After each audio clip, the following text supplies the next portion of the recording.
Selamat pagi pemirsa, selamat datang di Breaking News Pagi. Pada pagi kali ini, saya Yudhistira Sultanul Hakim akan membawakan berita yang aktual dan terpercaya.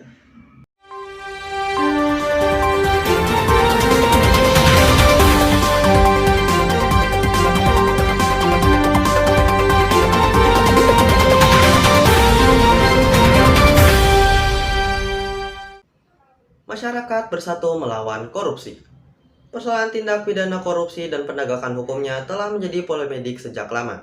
Hal tersebut tentunya tidak dapat dipisahkan dari dinamika politik sebuah kekuasaan. Sejarah menunjukkan bahwa korupsi telah ada sejak Orde Lama. Pelaku korupsi banyak berasal dari kalangan eksekutif. Perilaku tersebut terus menjamur hingga pemerintahan Orde Baru, bahkan era reformasi, yang semakin tersebar di berbagai lini, baik eksekutif, legislatif, dan yudikatif. Oleh karenanya, korupsi merupakan musuh bersama yang patut untuk diperangi. Namun, upaya pemberantasan harus tetap mengedepankan nilai-nilai kemanusiaan dan keadilan. Topik tersebut sebagaimana tergambar dalam seminar nasional dengan tema mewujudkan penegakan hukum dan penyelenggaraan peradilan tipikor berperi kemanusiaan dan berkeadilan. Acara yang diselenggarakan oleh Program Doktor Ilmu Hukum Fakultas Hukum UII bekerjasama dengan Center of Leadership and Legal Development Studies pada Sabtu 29 Desember di Auditorium Yayasan Badan Wakaf UII Jalan Cik di Tiro nomor 1 Yogyakarta. Ketua Mahkamah Konstitusi RI periode 2008 sampai 2013 Profesor Dr. Muhammad Mahmud MD SHSU menyampaikan bahwa perilaku korupsi di Indonesia jumlahnya kian bertambah.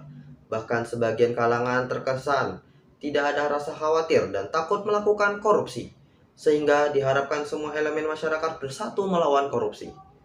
Harapan kita tidak terlalu banyak sebelum memperbaiki peta politik kita, tetapi kita harus berjuang untuk memberantas korupsi. Kita dukung KPK, kalau ada kekurangan kita perbaiki sama-sama. Apapun kondisinya, kita lawan korupsi tanpa pandang bulu, tuturnya dalam sambung telekonferensi. Lebih lanjut, Ketua Mahkamah Agung RI periode 2001 sampai 2008, Profesor Dr. Bagir Manan SH.MCL, menyampaikan bahwa sebagian kalangan berpendapat cara-cara penegakan hukum tidaklah menyentuh dasar atau akar korupsi. Memperhatikan cara pandang tersebut, sudah waktunya memecahkan persoalan korupsi dan membenahi berbagai fenomena di luar hukum yang bukan saja bertalian tetapi sebagai akar korupsi, seperti di tantanan tingkah laku politik korupsi, birokrasi, sosial ekonomi, maupun berkonstitusi. Ungkapnya. Sementara Guru Besar Fakultas Hukum UI Profesor Jawahir Thotowi SH PhD menyampaikan bahwa dalam penegakan hukum, korupsi dan peradilan tipikor tetap harus mengedepankan dengan nilai-nilai kemanusiaan dan nilai keadilan. Dari kerangka kerja pendekatan hukum inklusif dan pemberantasan korupsi seharusnya hukum mengandung nilai kebenaran dan keadilan. Terlaksananya prinsip due process of law, sehingga hukum berfungsi untuk pencegahan, penegakan, dan pelajaran untuk tercapainya ketertiban dan harmoni hidup manusia. Pungkasnya. Ketua Mahkamah Konstitusi RI Profesor Dr. Muhammad Mahmud MD SHSU mengingatkan bahwa korupsi semakin meningkat dan ia mendorong semua elemen masyarakat untuk bersatu melawan korupsi.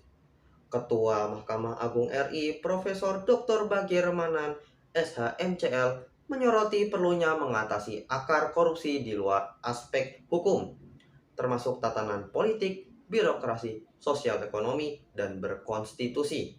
Profesor Jawahir Thotowi SH.PhD, Guru Besar Fakultas Hukum UII, menekankan bahwa penegakan hukum korupsi dan peradilan tipikor harus didasarkan pada nilai-nilai keadilan dan kemanusiaan. Sekian breaking news kali ini, sampai jumpa di lain kesempatan.